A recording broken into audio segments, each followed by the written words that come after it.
Bonsoir. 1 millier de nouveaux radars bientôt déployés, 8 points de moins pour une alcoolémie de 0,8 grammes, 3 points pour un portable au volant. Les plaques d'immatriculation des 2 roues agrandissent. Ça concerne évidemment tous les automobilistes ou conducteurs de scooters et de motos. C'était à l'étude ce matin en Conseil des ministres. Auparavant, on parlait d'interdiction de kit main libre et bien entendu d'alcool avec tolérance zéro.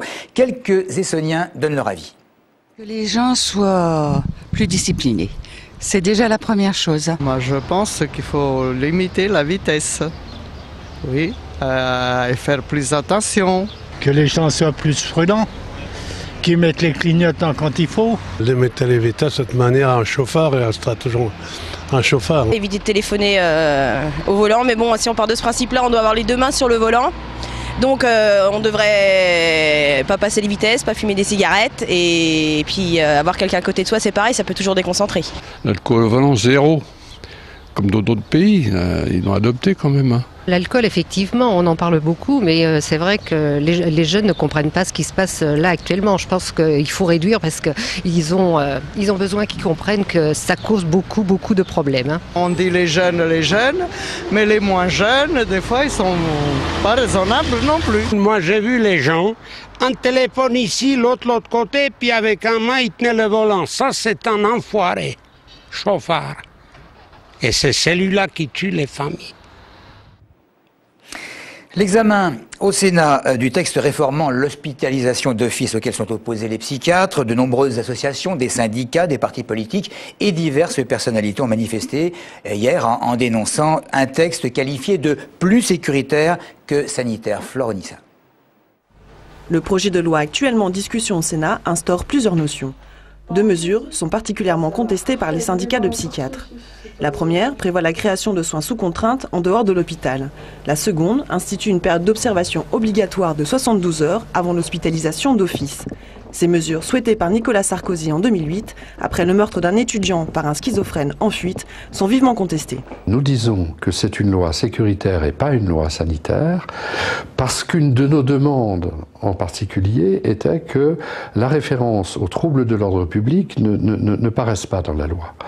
Parce que si on se met à dire qu'il faut soigner des gens sous contrainte, éventuellement chez eux, parce qu'ils sont susceptibles de provoquer des troubles à l'ordre public, la question qui arrive chez toute personne sensée, c'est définissez s'il vous plaît un trouble à l'ordre public. Comment voulez-vous que quelqu'un vienne en confiance me voir si, le jour où il a un empêchement, je suis obligé, et le texte le prévoit, de le dénoncer auprès du directeur de l'hôpital, qui lui-même devra prévenir le préfet, qui lui-même pourra faire intervenir les forces de l'ordre pour réintégrer le patient à l'hospitalisation. Pour l'instant, le texte de loi fait l'objet de débats et avant d'être adopté, la loi doit repasser en commission mixte paritaire puis de nouveau présentée au Sénat et à l'Assemblée nationale. Autrement dit, pour le moment, rien n'est joué. Comme c'était à prévoir, la grève se poursuit à Bondoufle. Les salariés du centre de tri qui manifestent contre la délocalisation de leur site, c'est à 64% qu'ils ont décidé de continuer à dénoncer la fermeture annoncée et même programmée pour dans un an tout juste. Les postiers qui en appellent à présent aux élus pour les soutenir.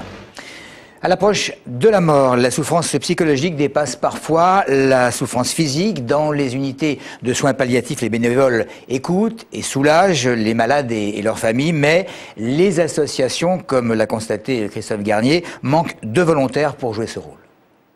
Les bénévoles des équipes de soins palliatifs ne refuseraient pas un peu de renfort. Ils sont déjà une trentaine en Essonne et d'après les spécialistes, une dizaine de plus ne serait pas de trop. Mais il est difficile de trouver des volontaires. Capable d'empathie et d'écoute, le bénévole doit savoir gérer ses émotions pour ne pas être débordé par les confidences qu'il recevra du malade et de la famille.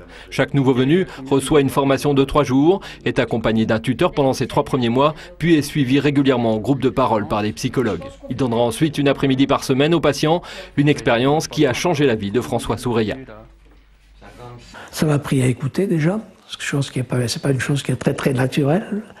Et puis ça m'a surtout appris à ne pas avoir de projet et à ne pas porter de jugement, si vous voulez, sur les gens. Véritable cheville ouvrière des unités de soins palliatifs, les bénévoles jouent pleinement leur rôle d'intermédiaire entre les équipes médicales et les proches du patient quand la mort bouleverse un grand nombre de familles en même temps dans un même service hospitalier. Dans ces moments-là, c'est vrai, on se dit si on avait un peu plus de bénévoles, ce sera une bonne chose. Parce que c'est pas seulement le soutien à la famille, peut-être que c'est quelque chose épiphénomène, on va dire, mais la présence de bénévoles, dans certaines situations, rassure aussi l'équipe. Pour sensibiliser à la vie et parfois à la grâce qui règne dans les unités de soins palliatifs, une exposition de photographies noir et blanc retrace actuellement, au centre commercial des Franciades à Massy, la tendresse qui peut entourer la mort. Elle est également visible sur Internet sur le site www.toujours-temps.essonne.fr. Aujourd'hui, la municipalité de Vigneux-sur-Seine organisait un tirage au sort particulier, le tirage au sort des jurés des futurs procès d'assises. Cette cérémonie officielle est bien évidemment ouverte au public et sous les yeux d'une classe du collège de la ville, 63 personnes ont été choisies pour faire partie des listes des jurés pour l'année 2012. Claire Colombel, Nicolas Yacassi. Comme tous les ans à Vigneux-sur-Seine et dans toutes les autres communes du département, plusieurs personnes sont tirées au sort sur la liste électorale pour être jurées au procès d'assises de l'Essonne. Petite particularité, il faut avoir 23 ans pour faire partie du jury. Christine, Dominique ou Benoît, au total 63 habitants ont été choisis au hasard. Serge Poinceau, maire de la ville, s'était déplacé pour cette cérémonie importante. Tout acte en mairie est important, mais celui des jurés particulièrement, puisque j'expliquais aux jeunes que ceux qui vont siéger ne siègent pas pour des petites affaires. C'est un juré d'assises, c'est toujours des affaires importantes. 5 minutes seulement sont nécessaires aujourd'hui pour réaliser le tirage au sort, puisque c'est un ordinateur qui le fait. Certaines communes ne sont pas encore équipées. Résultat, les habitants sont sélectionnés à l'aide de balles numérotées. Lors de cette cérémonie ouverte au public, une classe de la ville était présente, l'occasion pour ces collégiens d'en apprendre plus sur le rôle des jurés d'assises. Ils doivent décider de la décision, de l'accusé, dire jamais il est coupable ou pas, quelle peine il aura, qu'est-ce qu'il devra faire après, des trucs comme ça. On est obligé d'y aller, sinon on risque une amende. Ça, c'est pas cool. Je m'attendais pas à avoir un système informatique, j'attendais à, comme ils ont montré là, le tirage au sort manuel. Dès demain, les citoyens sélectionnés vont être informés qu'ils font partie des jurés des procès d'assises de 2012. Parmi les 63 choisis ce matin, le tribunal de grande instance gardera seulement 21 noms. En tout, 940 personnes sur tout le département vont être tirées au sort pour faire partie de ces jurys. Voilà, et on a évidemment reconnu un certain nombre de collégiens qui participent chaque jour à l'Actu Jeune sur Téléson. Des moutons pour tondre les terrains municipaux, pourquoi pas, alors que certaines communes ont fait appel à des chèvres. Au Plessis-Pathé, on a préféré le mouton. Il faut dire qu'en attendant la construction face à la mairie, notamment d'une crèche, il s'agit de s'occuper de l'herbe qui pousse à profusion sur ce terrain de 4500 mètres carrés. Des bêtes louées à un éleveur de Fontenay-les-Bries, des moutons que tous les enfants, évidemment, alors à l'école, pourront admirer sur leur chemin.